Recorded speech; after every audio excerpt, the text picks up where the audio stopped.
రోజు మా పిల్లలిద్దరికి eggs ఉడకబెట్టిద్దామంటే stove అసలు ఖాళీ ఉండట్లేదు. అందుకే ఎగ్స్ బాయిలర్ ఒకటి తీసుకున్నాను. ఆల్రెడీ ఇంతకు ముందు ఒక ఎగ్స్ బాయిలర్ ఉంది. అది రఫ్ అండ్ టఫ్ గా వాడడం వల్ల కింద పడి పగిలిపోయింది. అయినా సరే పర్వాలేదు, పనిచేస్తుంది. కాకపోతే ఈ క్యాప్ పగిలిపోయి ఆవిరి నిల్చోవట్లేదు. అందుకే కొత్త తీసుకోవాల్సి వచ్చింది. దీంట్లో ఒక క్యాప్, ఒక లిడ్, 2 ఎగ్స్ స్టాండ్స్ వచ్చాయి. మనం కింద ఒక స్టాండ్, పైన ఒక స్టాండ్ పెట్టుకుని ఎగ్స్ బాయిల్ చేసుకునేటట్టు. ఇక్కడ ఈ కింద స్టీల్ దాంట్లోనేమో ఈ కప్ తో వాటర్ పోసుకోవాలి కొలత. ఇంతకు ముందుది సింగిల్ స్టాండే, దీనికైతే డబుల్ స్టాండ్ వచ్చింది. 2 స్టేర్లోనే ఎగ్స్ బాయిల్ చేసుకోవచ్చు అన్నట్టు. క్యాప్ కూడా కొంచెం గట్టిదే వచ్చింది. ఫైనల్ లుక్ అయితే ఇది. రైస్ కుక్కర్ టైప్ అనమాట. స్విచ్ వేయగానే రెడ్ కలర్ లో వెలుగుతుంది. బాయిల్ అయిపోయిన తర్వాత అది కదే ఆటోమేటిక్ గా ఆఫ్ చేసేసుకుంటుంది. మనకి డబుల్ స్టాండ్ అవసరం లేదనుకుంటే సింగిల్ స్టాండ్ పైన కూడా ఎగ్స్ బాయిల్ చేసుకోవచ్చు.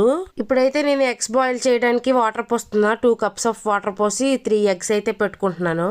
దీనికి వచ్చిన ప్లగ్ ని ప్లేస్ చేసుకుని స్విచ్ ఆన్ చేయగానే ఇలా రెడ్ కలర్ లో లైట్ వెలుగుతుంది. 5 మినిట్స్ కి లోపల ఉన్న వాటర్ అంతా బాయిల్ అయిపోయి బయటికి ఇలా ఆవిరి వస్తూ ఉంటుంది. లోపల వాటర్ బాయిల్ అవుతున్నాయి చూసారా. మనం నార్మల్ గా ఎలాగైతే బాయిల్ చేసుకుంటామో అలాగే బాయిల్ చేసుకున్నట్లే ఉంటాయి ఎగ్స్ సేమ్. ఇంకా మనం పెట్టుకుని కూడా చూసుకునే అవసరం లేదు బాయిల్ అయ్యాయా లేదా అని. ఆటోమేటిక్ గా స్విచ్ ఆగిపోతుంది కాబట్టి. ఇంకా దీని లింక్ మీకు కావాలంటే DM అని కామెంట్ చేయండి. నేను పర్సనల్ గా మీకు DM చేస్తాను.